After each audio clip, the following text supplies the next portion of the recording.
وسلام على عباده الذين اصطفى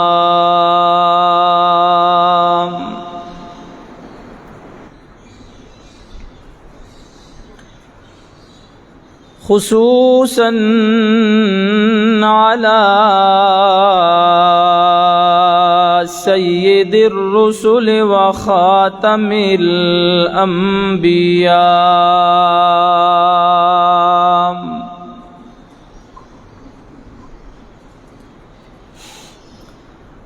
وعلى آله وأصحابه الأتقياء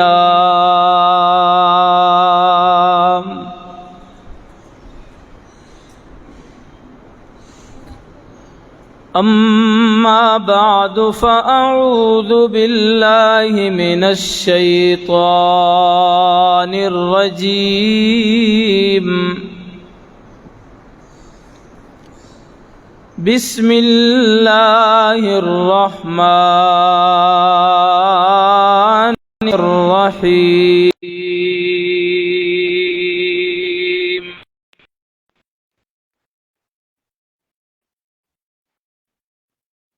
وجاهدوا في الله حق جهاده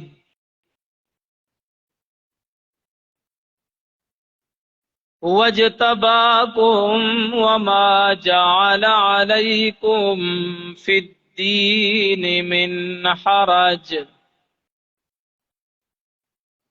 ملة أبيكم إبراهيم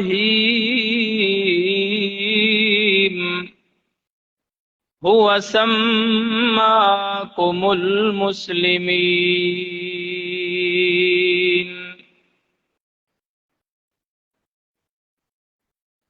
صدقت يا رب العالمين.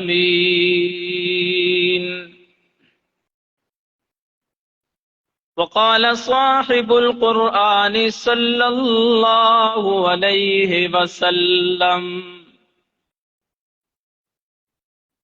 الجهاد ماضٍ إلى يوم القيامة. وقال النبي صلى الله عليه وسلم الجنة تحت ظلال السيوف، أو كما قال النبي صلى الله عليه وسلم. وصدق رسولك النبي الأمي الكريم. إن الله وملائكته يصلون على النبي يا أيها الذين آمنوا صلوا عليه وسلموا تسليما. اللهم صل على سيدنا ومولانا محمد وعلى آل سيدنا ومولانا محمد وبارك وسلم ثم صل عليه.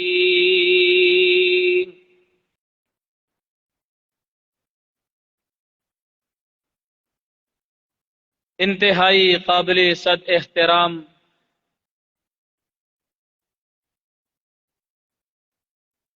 میرے دوستوں اور میرے بزرگوں،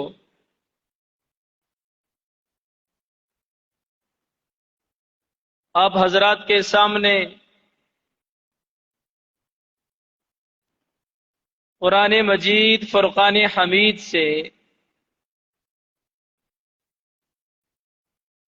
آیت کا کچھ حصہ تلاوت کیا. اور احادیث رسول صلی اللہ علیہ وسلم میں سے دو حدیث مبارکہ آپ کے سامنے تلاوت کی۔ اللہ تعالی سے دعا گو ہوں کہ خالق کائنات قرآن و سنت کی روشنی میں گفتگو کرنے کی توفیق نصیب فرمائے۔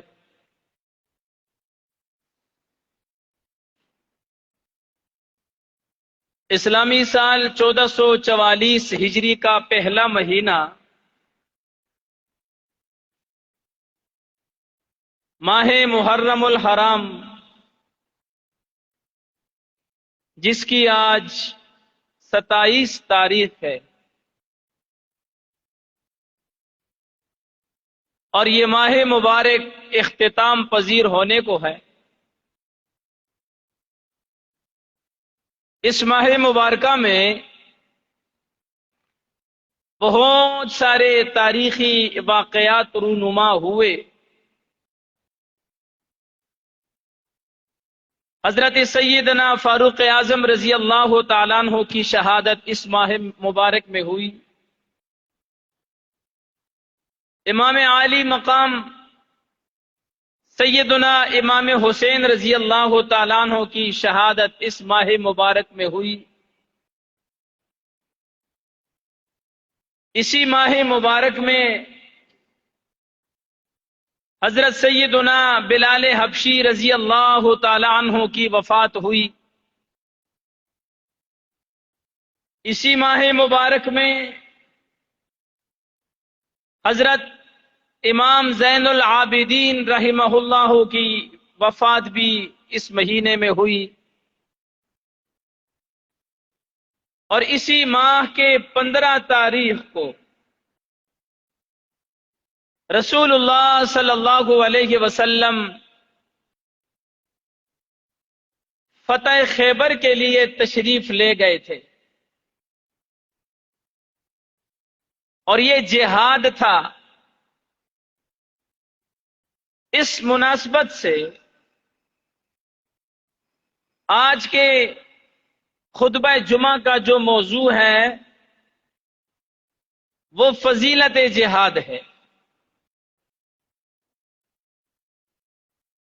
رسول اللہ صلی اللہ علیہ وسلم نے اپنی 23 سالہ دور نبوت میں 10 سال تو آپ نے نبوت کے بعد مکہ میں گزارے، اور پھر اللہ کے حکم سے مکہ سے ہجرت فرما کر مدینہ تشریف لائے۔ تو ہجرت کے دوسرے سال سے آپ نے جہاد کا آغاز کیا۔ سب سے پہلے کفر اور اسلام کے درمیان لڑے جانے والی جو جنگ تھی اس کو غزوہ بدر کہتے ہیں۔ اس پہلی لڑائی میں، پہلی جنگ میں میرے نبی بنفس نفیس خود شریک ہوئے۔ 14 صحابہ کرام اس لڑائی میں شہید ہوئے۔ 70 بڑے بڑے کافر مشرکین کے سردار اس لڑائی میں بمائے ابو جہل کے مارے گئے، اور اللہ تعالی نے مسلمانوں کو تعداد میں کم ہونے کے باوجود، اسلحہ کے لحاظ سے تھوڑے ہونے کے باوجود، سواریوں کے لحاظ سے کم ہونے کے باوجود، اللہ نے فرشتوں کو میدان بدر میں اتار کر مسلمانوں کی اور اپنے نبی کی مدد فرمائی۔ اس سے اگلے سال نبوت کے تیسرے سال غزوہ احد کا معرکہ پیش آیا۔ چلتے چلاتے نبی پاک صلی اللہ علیہ وسلم کی یہ جو نبوت کے مدینہ والے 13 سال تھے، آپ کو 40 سال کی عمر میں نبوت ملی اور 63 سال کی عمر میں آپ دنیا سے پردہ فرما گئے۔ نبوت ملنے کے بعد 10 سال تو آپ نے مکہ میں گزارے، پھر آپ ہجرت کر کے مدینہ منورہ تشریف لائے۔ فتح مکہ، نبوت ملنے کے بعد 13 سال آپ صلی اللہ علیہ وسلم نے مکہ میں گزارے، 13 سال، اور 53 سال کی عمر میں آپ نے ہجرت فرمائی اور 10 سال آپ مدینہ منورہ میں رہے، پھر آپ دنیا سے پردہ فرما گئے۔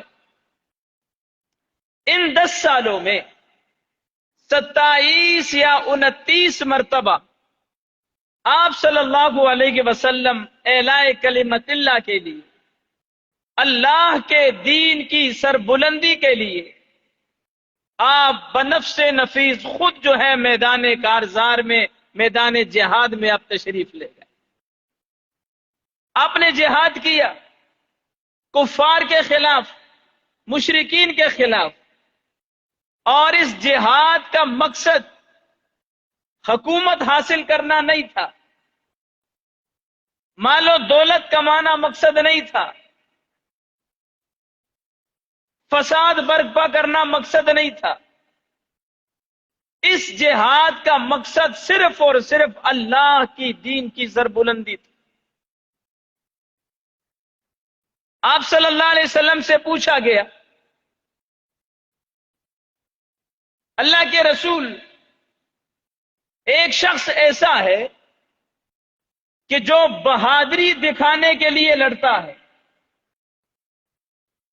ایک شخص ایسا ہے جو اپنی قومی وجاہت کے لیے لڑتا ہے، ایک شخص ایسا ہے کہ جو ریاکاری دکھلاوے کے لیے لڑتا ہے۔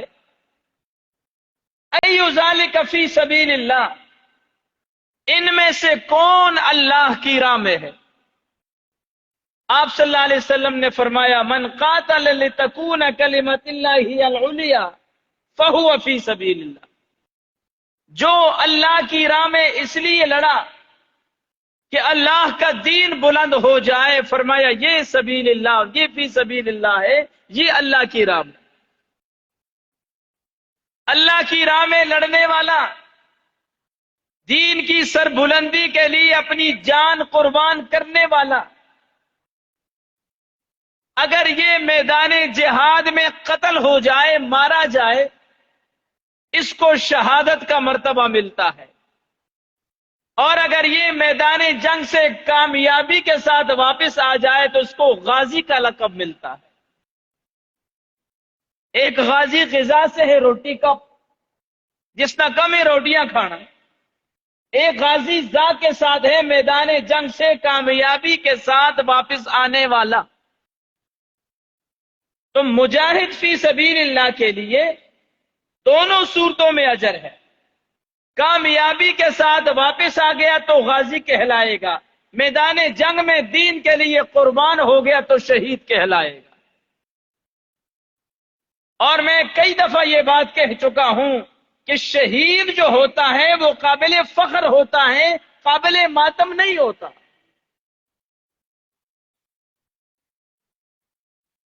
انسان کو شہادت کی موت مل جائے، اسے اور کیا چاہیے؟ شہید تو وہ عظیم انسان ہے کہ جس کو مردہ کہنے کی، گمان کرنے کی قرآن نے ممانعت فرمائی ہے۔ شہید کو مردہ گمان بھی نہ کرو، اور شہید تو وہ عظیم انسان ہے کہ جو جنت میں جانے کے بعد کہتا ہے باری تعالیٰ پھر دنیا میں بھیج دے، جو مزہ، جو لطف تیری راہ میں کٹتے ہوئے آیا تھا وہ تیری جنت میں بھی مجھے نہیں آ رہا۔ خود آپ صلی اللہ علیہ وسلم نے شہادت کی تمنا فرمائی، لَوُدِدتُّ أَنْ أُقْتَلَ فِي سَبِيلِ اللَّهِ ثُمَّ أُحْيَا ثُمَّ أُقْتَلْ ثُمَّ أُحْيَا ثُمَّ أُقْتَلْ۔ آپ نے فرمایا میرا جی چاہتا ہے میں اللہ کی راہ میں مارا جاؤں، شہید ہو جاؤں، اللہ مجھے پھر زندہ کرے، میں پھر شہید ہو جاؤں، پھر زندہ کیا جاؤں، پھر شہید ہو جاؤں۔ تو جہاد ایک عظیم عمل ہے۔ ایک حدیث پاک کا مفہوم ہے، آپ صلی اللہ علیہ وسلم سے پوچھا گیا، یا رسول اللہ ایمان کے بعد سب سے بڑا عمل کون سا ہے؟ فرمایا ایمان کے بعد سب سے بڑا عمل جو ہے وہ جہاد فی سبیل اللہ ہے۔ لیکن جہاد کا مقصد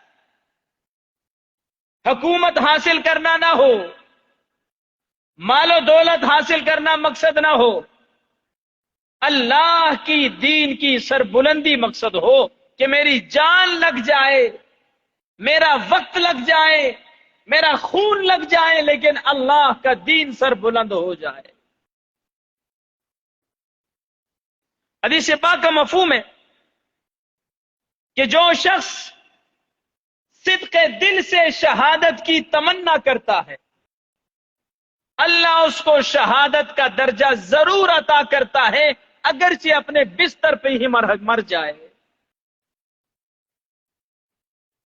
اور ایک حدیث کا مفہوم ہے، جو آدمی اس حال میں مرا کہ نہ تو وہ شہید ہوا اور نہ اس کے دل میں کبھی شہادت کی تمنا پیدا ہوئی، فرمایا وہ منافقت کی موت مرا ہے۔ تو ہمیں شہادت کی تمنا تو کم از کم کرنا چاہیے۔ حضرت علی رضی اللہ تعالیٰ عنہ راوی ہیں، فرماتے ہیں نبی کریم صلی اللہ علیہ وسلم نے ارشاد فرمایا، مجاہد لوگ جب جہاد کا ارادہ کرتے ہیں تو اللہ تبارک و تعالی ان کے لیے جہنم سے آزادی لکھ دیتے ہیں، اور پھر جب یہ جہاد پر جانے کے لیے تیاری کرتے ہیں، ساز و سامان اسلحہ تیار کرتے ہیں، تو اللہ فرشتوں کے سامنے ان مجاہدین پہ فخر فرماتے ہیں۔ اور پھر جب یہ لوگ اپنے گھر والوں سے رخصت ہوتے ہیں تو در و دیوار اور گھر بار ان مجاہدین کے لیے روتے ہیں۔ اللہ تعالی ایک ایک مجاہد کے ساتھ 40,000 ہزار فرشتے مقرر فرماتا ہے، ان کے دائیں بھی، ان کے بائیں بھی، ان کے آگے بھی، ان کے پیچھے بھی، جو فرشتے ان کی حفاظت کرتے ہیں۔ اور ان کے لیے ہر روز ایسے 1000 عبادت گزاروں کا ثواب لکھا جاتا ہے کہ جو 1000 سال تک اللہ کی عبادت میں مشغول رہے۔ یہ کتنا بڑا مرتبہ اور مقام ہے شہید کے لیے۔ جب تک یہ راہ خدا میں ہے، ہر روز اس کے لیے 1000 ایسے عبادت گزاروں کا ثواب لکھا جاتا ہے جو 1000 سال تک اللہ کی عبادت میں مشغول رہتے ہیں۔ یہ مجاہد کی فضیلت ہے، یہ مجاہد کا مرتبہ اور مقام ہے۔ اور حدیث پاک کا مفہوم ہے کہ ایک تیر کی وجہ سے اللہ 3 آدمیوں کی مغفرت فرماتے ہیں۔ ایک تیر جو رائے خدا میں اسلام کے دشمن کافر پر لگتا ہے، اس ایک تیر کی وجہ سے اللہ 3 بندوں کی مغفرت فرماتے ہیں۔ ایک وہ ہے جو اس تیر کو بنانے والا ہے، دوسرا وہ ہے کہ جو تیر ترکش سے نکال کر مجاہد کو پکڑانے والا ہے، اور تیسرا وہ ہے جو اس تیر کو دشمن پر پھینکتا ہے۔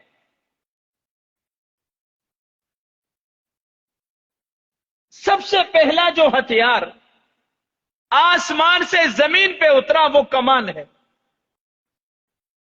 حضرت آدم علیہ السلام نے جب زمین میں کاشت کی نا، تو کووں نے آ کر اس کو خراب کر دیا. چل پیچھے جا. کبوں نے آ کر اس کو اکھاڑنا شروع کر دیا. تو حضرت آدم نے اللہ کی بارگاہ میں شکایت کی، باری تعالی ان کبوں نے مجھے تنگ کر کے رکھ دیا. تو اللہ نے حضرت آدم پر آسمان سے کمان اتارا. پھر حضرت آدم علیہ السلام اس کمان میں تیر ڈال کر کبوں پر پھینکا کرتے تھے جب کبے فصل کو خراب کرنے کے لیے آتے. اور پھر جو تیر اللہ کی راہ میں اسلام کی سر بلندی کے لیے اللہ اور اس کے رسول اور دین کے دشمنوں پر پھینکا جاتا ہے، اس ایک تیر کی اتنی بڑی فضیلت ہے. ایک تیر 3 آدمیوں کی بخشش کا ذریعہ بنتا ہے. تو میرے دوستو، اسلام میں جہاد کی بہت بڑی فضیلت ہے. خود اللہ رب العزت نے فرمایا وَجَاهِدُوا فِي سَبِيلِ اللَّهِ وَجَاهِدُوا فِي اللَّهِ حَقَّ جِهَادِهِ، اور اللہ کی راہ میں جہاد کرو جس طرح جہاد کرنے کا حق بنتا ہے.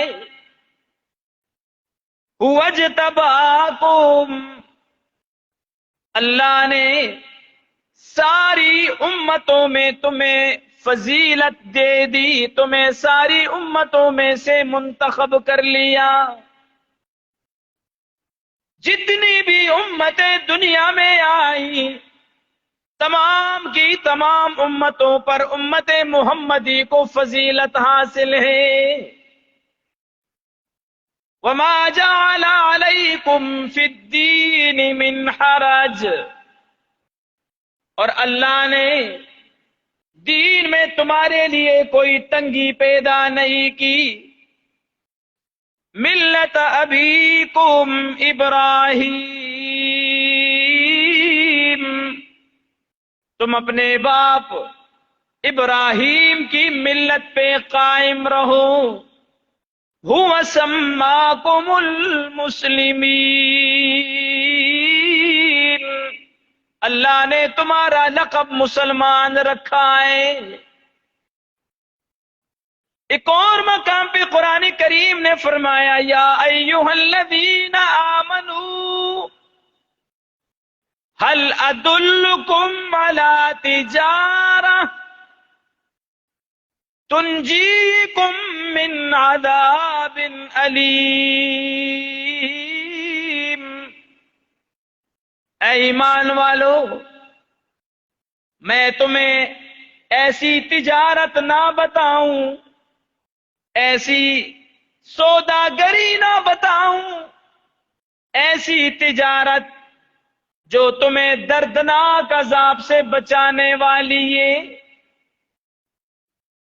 اللہ فرما رہا ہے میں تمہیں ایسی تجارت نہ بتاؤں جو تجارت کر کے تم دردناک عذاب سے بچ پاؤ گے.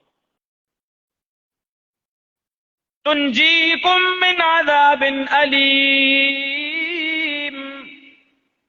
ایسی تجارت بتانے لگا ہوں جو تمہیں دردناک عذاب سے بچا لے گی. اور وہ یہ ہے تؤمنون باللہ ورسولہ، تم ایمان لاؤ اللہ پر اور اس کے رسول پر.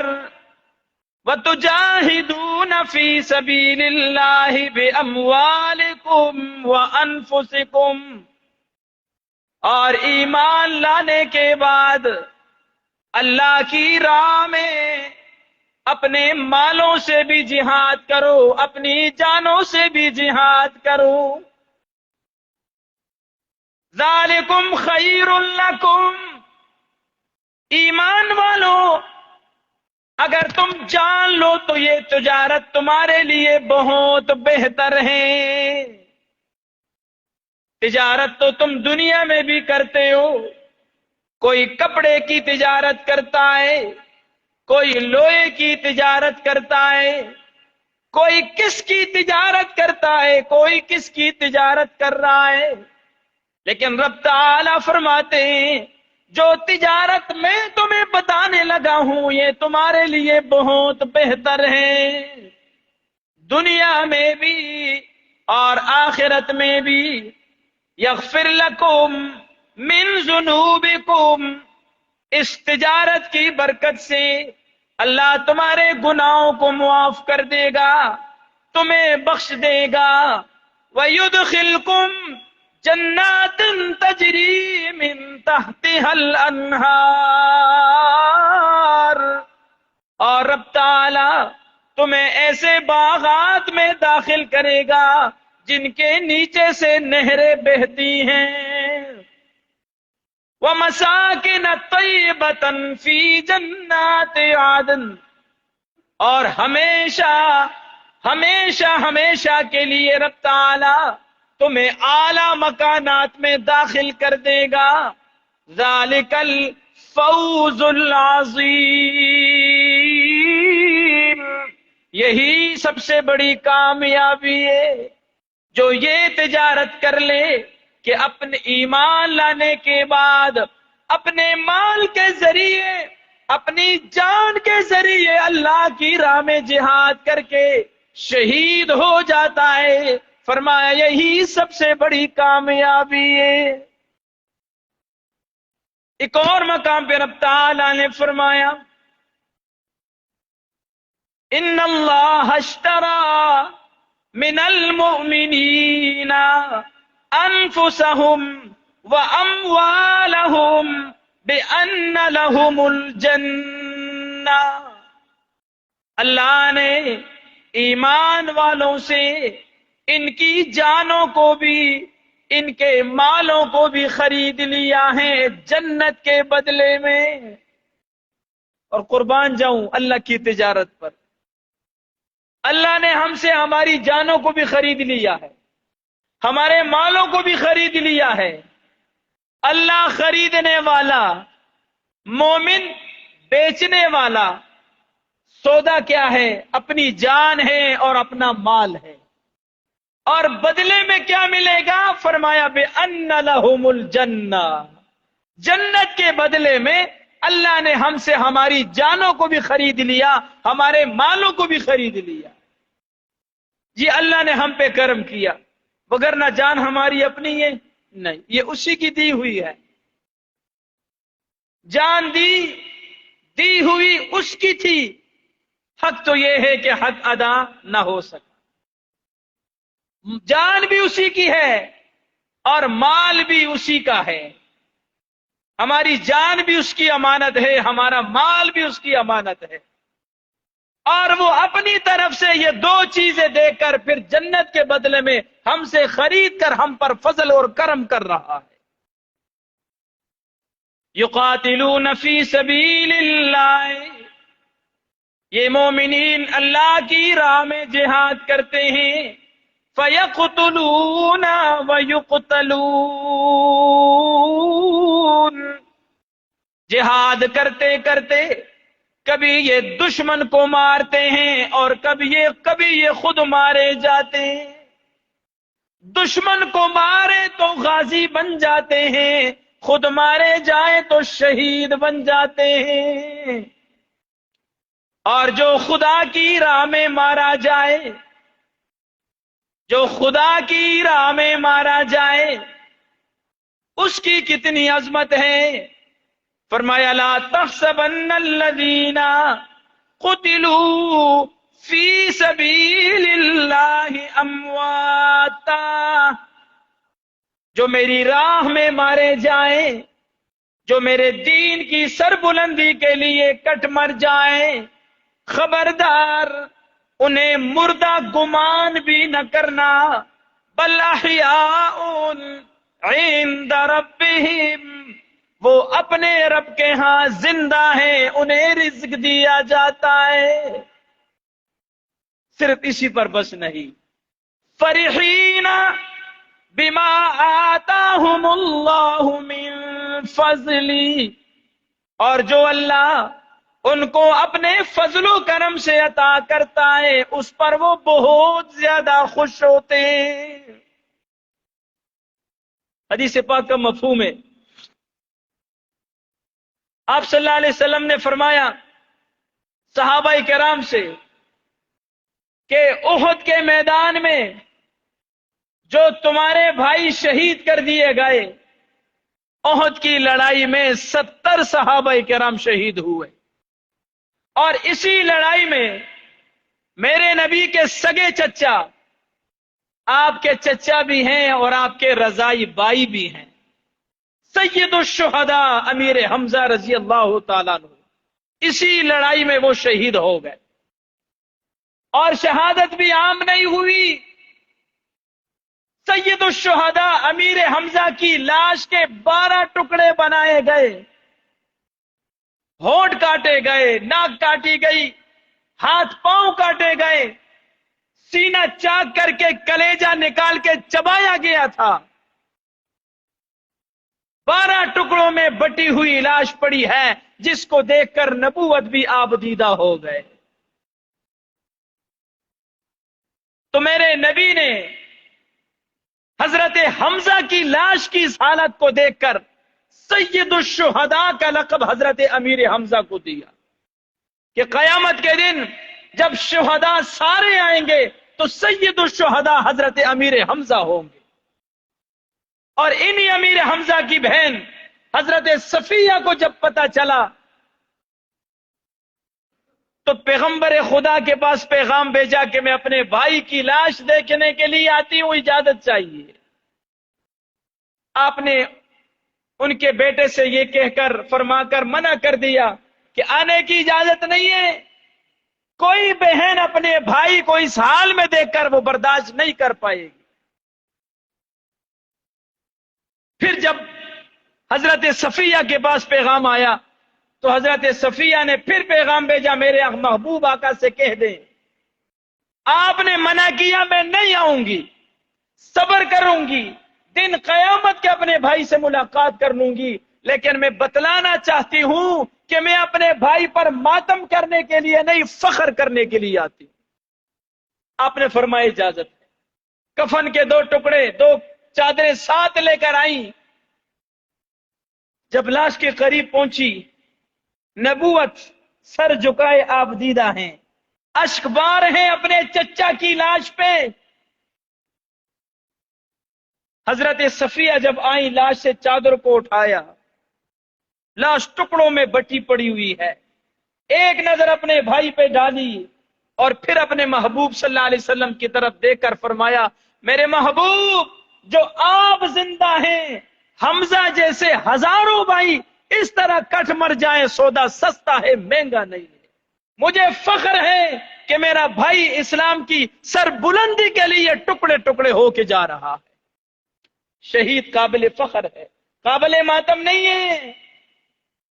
میدان کربلا میں بھی امام حسین رضی اللہ تعالیٰ عنہ نے اپنے خاندان کی مستورات کو یہی فرمایا تھا، صبر کرنا، ماتم کبھی نہیں کرنا، شہید قابل ماتم نہیں ہوتا، قابل فخر ہوا کرتا ہے۔ علامہ اقبال مرحوم نے کیا کہا تھا؟ کہہ دو غم حسین منانے والوں سے، کہہ دو غم حسین منانے والوں سے، مومن کبھی شہید کا ماتم نہیں کرتے۔ ہے محبت اپنی جان سے بھی زیادہ آل رسول سے، لیکن یوں سر عام ان کا تماشا نہیں کرتے جیسے تم کرتے ہو ظالموں۔ اور روئیں وہ جو منکر ہیں شہادت حسین کے، مومن کبھی زندہ و جاوید کا ماتم نہیں کرتا۔ شہید قابل ماتم نہیں ہے، قابل فخر ہے۔ حضرت حنظلہ رضی اللہ تعالیٰ عنہ، شادی ہوئی، شادی کی پہلی رات ہے، غسل جنابت آپ پر واجب ہے، ابھی غسل کی تیاری کر رہے ہیں، ہماری طرح تو نہیں تھا نا، گھر میں واش روم بنی ہوئی ہے، چلے جاؤ بس جو ٹوٹی کھولو پانی خود بخود آئے گا۔ پانی کی قلت تھی، یوں سہولیات تو نہیں تھی۔ غسل کی تیاری فرما رہے تھے کہ اعلان ہوا، چلو اعلاء کلمت اللہ کے لیے، اللہ کے دین کی سربلندی کے لیے نکلو۔ حضرت حنظلہ رضی اللہ تعالیٰ عنہ نے سوچا اگر غسل کرتا ہوں تعمیل حکم میں دیر ہو جائے گی، سیدھا گئے تلوار اٹھائی اور میدان جہاد میں اتر گئے، لڑتے لڑتے شہید ہو گئے۔ نہ ایک دن کی دلہن کا خیال کیا، نہ اپنی جان کا خیال کیا، اللہ کے دین کو اپنی جان پر بھی مقدم رکھا، اپنی نئی نویلی دلہن پر بھی مقدم رکھا۔ جب میدان جنگ ختم ہوا، لڑائی ختم ہوئی، رسول اللہ صلی اللہ علیہ وسلم نے دیکھا کہ فرشتے جنت کے لائے ہوئے برتنوں میں، سونے چاندی کے برتنوں سے حضرت حنظلہ رضی اللہ تعالیٰ عنہ کو غسل دے رہے ہیں۔ پھر جب آپ جنگ سے واپس آئے، ان کی بیوی سے معلوم کیا تو پتہ چلا کہ وہ جنابت کی حالت میں تھے، لیکن جب اعلان کان میں پڑا کہ دین کے لیے نکلو تو پھر غسل بھی نہیں کیا، ایسے ہی چلے گئے۔ اللہ نے وہ مرتبہ اور مقام دیا کہ فرشتے جنت سے غسل دینے کے لیے آئے۔ خیبر کے موقع پر جب آپ صلی اللہ علیہ وسلم نے خیبر کا محاصرہ کیا تو ایک حبشی غلام آیا میرے نبی کے پاس، کہنے لگا اللہ کے رسول میں مومن بننا چاہتا ہوں، مجھے کلمہ پڑھائیے۔ آپ صلی اللہ علیہ وسلم نے اسی موقع پر اس حبشی غلام کو کلمہ پڑھوا کر مسلمان کر دیا۔ اس نے کہا اللہ کے رسول یہ میرے پاس بکریاں ہیں، یہ یہودی کے بکریاں ہیں۔ آپ نے فرمایا ان کی آنکھوں میں دھول جھونک دو، مٹی ان کے آنکھوں میں ڈال دو۔ پھر ان یہودیوں کے پاس جانا چاہتے، انہوں نے مٹی اٹھائی اور بکریوں پر پھینکی اور کہا جاؤ اپنے مالک کے پاس۔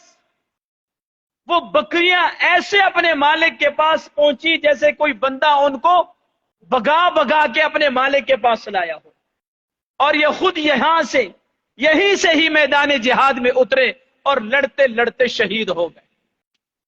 یہ حبشی غلام ہے، ابھی اس نے کلمہ پڑھا، اس نے کوئی نماز نہیں پڑھی، زکوٰۃ اس نے کوئی نہیں دی، اس نے کوئی جو ہے روزہ نہیں رکھا، کوئی نیک عمل نہیں کیا، ابھی مسلمان ہوا، ابھی آ کے لڑائی کرتے کرتے شہید ہو گیا۔ صحابہ نے جب اس کی میت کو نبی پاک کے پاس اٹھا کے لایا، نبی پاک نے فوراً نظر پھیر لی، نگاہ پھیر لی۔ صحابہ نے پوچھا اللہ کے رسول کیوں؟ فرمایا حور عین میں سے جو حور اس کی زوجہ بنی ہے اللہ کے حکم سے، وہ اس کے پاس بیٹھی تھی اور اس کے چہرے سے گرد و غبار صاف کر رہی ہے، تو میں نے اس لیے منہ پھیر لیا کہ وہ پردہ کرنا چاہتی تھی، اور وہ اس کا منہ صاف کر رہی تھی، اور ساتھ کہتی ہے اللہ اس چہرے کو خاک آلود کر دے جس نے تیرے چہرے کو خاک آلود کیا، اللہ اس کو قتل کر دے جس نے تجھے قتل کیا۔ میرے دوستو یہ جہاد کی فضیلت ہے۔ ابھی مسلمان ہوا، کوئی نیک عمل نہیں کیا، اپنی جان کو دین کے لیے قربان کیا تو سیدھا جنت میں چلا گیا۔ حضرت محمود اوراق رحمت اللہ علیہ فرماتے ہیں میرے پاس ایک غلام تھا اور وہ تھا حبشی۔ حبشی تو کالے سیاہ ہوتے، لیکن کچھ تن کے گورے ہوتے ہیں، من کے کالے ہوتے ہیں، کچھ تن کے کالے لیکن من کے گورے ہوتے ہیں۔ بلال حبشی رضی اللہ تعالیٰ عنہ من کے، تن کے تو کالے تھے تن کے، لیکن من کے گورے تھے، اور وہ مرتبہ اور مقام ملا، چلتے زمین پہ تھے، قدموں کی آواز جنت میں سنائی دی جاتی تھی۔ تو محمود اوراق فرماتے ہیں رحمت اللہ علیہ، میں نے اس سے پوچھی یار تم نکاح نہیں کرتے ہو؟ کہنے لگا نہیں جی، میرا رب میری شادی جنت میں حور کے ساتھ کرائے گا، میں دنیا میں شادی نہیں کرنا چاہتا۔ کہتے کچھ عرصہ کے بعد ہم جہاد میں گئے تو وہ غلام، حبشی غلام جو میرا تھا، وہ لڑتے لڑتے شہید ہو گیا۔ میں نے اس کو خواب میں دیکھا، اس کا سر الگ پڑا ہوا ہے، دھڑ اس کا الگ پڑا ہوا ہے، تو میں نے اس سے خواب میں پوچھا اللہ نے تمہاری شادی کرائی کہ نہیں؟ اس نے ہاتھ کی انگلیوں سے اشارہ کیا کہ اللہ نے 3 حوروں سے میری شادی کرا دی۔ یہ جہاد کی فضیلت ہے میرے دوستو۔ اور مجاہد فی سبیل اللہ ایمانی قوت سے راہ خدا میں لڑتا ہے، اس کی نظر براہ راست اللہ کی مدد اور نصرت پہ ہوا کرتی ہے۔ کافر کے لڑنے اور مومن کے لڑنے میں یہ فرق ہے، کافر لڑتا ہے تو مال کے لیے لڑتا ہے، کافر لڑتا ہے تو جائیداد کے لیے لڑتا ہے، کافر لڑتا ہے تو حکومت کے لیے لڑتا ہے، مومن اگر لڑتا ہے تو صرف اور صرف خدا کی رضا کے لیے لڑتا ہے۔ کافر ہے تو شمشیر پہ کرتا ہے بھروسہ، مومن ہے تو بے تیغ بھی لڑتا ہے سپاہی۔ کافر کی نگاہ ہمیشہ اپنے لاؤ لشکر اپنے فوج پہ ہوا کرتی ہے، اسلحہ اور قوت پہ ہوا کرتی ہے، مومن کی نگاہ ہمیشہ خدا کی مدد پہ ہوا کرتی ہے۔ ایک قلعہ کے فتح کے موقع پر حضرت جعفر رضی اللہ تعالیٰ عنہ اکیلے تنے تنہا اس قلعہ کی طرف بڑھے۔ وہ جتنے یہودی اندر تھے انہوں نے خوف کے مارے قلعہ کا دروازہ بند کر دیا۔ تو بادشاہ نے اپنے وزیر سے مشورہ کیا کیا کرنا چاہیے؟ وزیر نے کہا بھائی میرا مشورہ تو یہ ہے، آپ جاؤ تلوار بھی ساتھ لو اور کفن بھی ساتھ لو اور جا کے اس کے سامنے ہتھیار ڈال دو۔ بادشاہ نے کہا یار وہ اکیلے تو ہیں، تنے تنہا تو ہیں، اس کو ختم کر دینا چاہیے۔ کہا بادشاہ سلامت اس کو دیکھو صحیح، وہ کس انداز سے آ رہا ہے، کس جرت سے آ رہا ہے، یوں معلوم ہوتا ہے کہ مشرق اور مغرب کی فوجیں اس کے ساتھ ہیں، ایسا لگ رہا ہے کہ وہ لاکھوں لوگ آ رہے ہیں، حالانکہ حضرت جعفر تنے تنہا جا رہے تھے۔ مولانا رومی یہ بات نقل کر کے فرماتے ہیں ستارے بہت زیادہ چمکتے ہیں، لیکن خورشید عالم تاب جب نکلتا ہے، اس کا ظہور ہوتا ہے تو سارے ستاروں کی حیثیت کو ختم کر دیتا ہے۔ ہزاروں چوہے اگر بلی پر حملہ کر دیں تو بلی کی ایک آواز ان سب کے لیے موت کا پیغام ہوا کرتی ہے۔ بھیڑ بکریاں لاکھوں میں بھی ہوں، کسائی کو نہیں ڈرا سکتی، کسائی اسے نہیں ڈرتا۔ اسی طرح ایک مومن، موحد، پکا مومن، مجاہد فی سبیل اللہ، وہ اپنے ایمانی قوت سے ہزاروں کفار پر بھاری ہوا کرتا ہے۔ حضرت جعفر اس قلعہ کو فتح کرنے کے لیے اکیلے تنے تنہا گئے، اور یہ روح شہر کی طرح جا رہے تھے کہ وہ لوگ سمجھتے کہ شاید مشرق اور مغرب کی فوجیں اس کے ساتھ آ رہی۔ یہ جہادی فی سبیل اللہ کی برکت ہے۔ کتابوں میں ایک واقعہ لکھا ہے، ایک شخص بڑا لمبا عرصہ اللہ کی راہ میں جہاد کرتا تھا، اور جب بھی وہ جہاد سے فارغ ہو کر آتا تو وہ اپنے جہاد کا لباس اتار کر اس کو یوں جھاڑتا، اور اس کے اوپر جو گرد و غبار، جو دھوڑ ہوتی تھی، اس کو جمع کر دیتا تھا۔ کرتے کرتے اتنا عرصہ اس نے جہاد کیا، اتنی دھوڑ اس کے کپڑوں پہ پڑی کہ اس نے پانی میں ملا کر اس کو گوندھ کے ایک اینٹ بنا دی، اور پھر اس نے وصیت کی تھی کہ جب میں مر جاؤں تو اس اینٹ کو میرے ساتھ میرے قبر میں رکھنا۔ مرنے کے بعد اس کے دوستوں میں سے کسی نے اس کو خواب میں دیکھا، پوچھا کیا معاملہ ہوا؟ کہا اس اینٹ کی برکت سے اللہ نے میری مغفرت فرما دی۔ تو میرے دوستو، مجاہد فی سبیل اللہ وہ عظیم انسان ہے جب وہ جہاد اللہ کے دین کی سر بلندی کے لیے کرتا ہے، اگر یہ کامیابی کے ساتھ واپس آئے تو غازی کہلاتا ہے، اگر دین کے لیے مارا جائے تو شہید کہلاتا ہے۔ اور شہادت کی موت سب سے اعلیٰ موت ہے، جس موت کی میرے نبی نے تمنا کی ہے۔ اب شہادت کی کئی صورتیں ہیں۔ ایک تو وہ شہید ہے جو اللہ کے دین کے لیے رائے خدا میں مارا جائے، یہ اصل شہادت ہے، یہ سب سے اعلیٰ شہادت کا درجہ ہے۔ باقی بھی شہادت کے درجے ہیں۔ کوئی آدمی مثلا بلندی سے گر کے مر جائے وہ بھی شہید کہلاتا ہے، کوئی پانی میں ڈوب کے مر جائے وہ بھی شہید کہلاتا ہے، کوئی ایکسیڈنٹ میں مر جائے وہ بھی شہید کہلاتا ہے، کوئی پیٹ کے درد کی وجہ سے، بیماری کی وجہ سے مر جائے، وہ بھی شہید کہلاتا ہے۔ پچھلے دنوں محمد مکی صاحب دامت برکاتہم اللہ ان کی زندگی میں صحت میں برکت نصیب فرمائے، جو مکہ میں حرم میں جو مدرس ہے، الحمدللہ 3 مرتبہ ان سے میری ملاقات ہوئی ہے۔ ان کے بیٹے، نوجوان بیٹے ان کے فوت ہوئے اور پیٹ کی بیماری سے فوت ہوئے۔ اب جب وہ فوت ہوئے تو اس نوجوان کو ایک تو شہادت کا مرتبہ ملا، دوسرا حرم میں لاکھوں لوگوں نے اس کا جنازہ پڑھا، اور تیسری اس کی فضیلت یہ ہے، اس کی سعادت یہ ہے کہ جنت معلیٰ میں وہاں اس کی قبر بنی، یہ شہیدہ ہے اور یہ شہیدہ کا بیٹا ہے، ان دونوں کے قدموں میں محمد مکی صاحب کے بیٹے کو دفن ہونے کے لیے جگہ ملی۔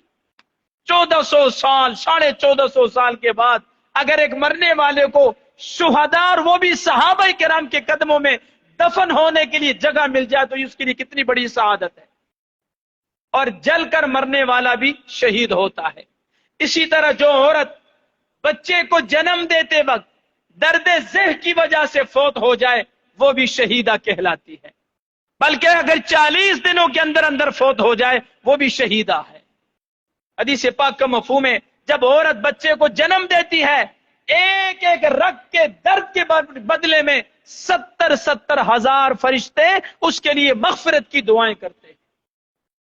مجھے ایک ڈاکٹر کہنے لگا، قاری صاحب جب یہ عورت بچے کو جنم دیتی ہے اس کو اتنی تکلیف ہوتی ہے، اتنی دردیں ہوتی ہیں، جس طرح بیک وقت کسی زندہ آدمی کی 26 ہڈیوں کو چورا چورا کر دیا جائے، کتنا درد اس کو ہوگا، کتنی تکلیف اس کو ہوگی، اتنی تکلیف عورت کو اس وقت ہوتی ہے جب یہ بچے کو جنم دے رہی ہوتی۔ ویسے تو اللہ نے ماں کا حق زیادہ نہیں رکھا، بہرحال یہ بھی شہادت کے درجات ہیں، لیکن اصل درجہ شہادت کا کیا ہے؟ جو راہ خدا میں شہید ہو جائے۔ ہم کم از کم اللہ کی راہ میں شہید ہونے کی تمنا تو کریں، شہادت کی موت ہمیں مانگنے چاہیے۔ اگر میدان جنگ میں شہید نہ ہوئے تو یہ جو چھوٹے درجے ہیں شہادت کے، یہ تو اللہ کم از کم ہمیں نصیب فرما دے گا۔ اللہ ہم سب کو ملک کی توفیق نصیب فرما۔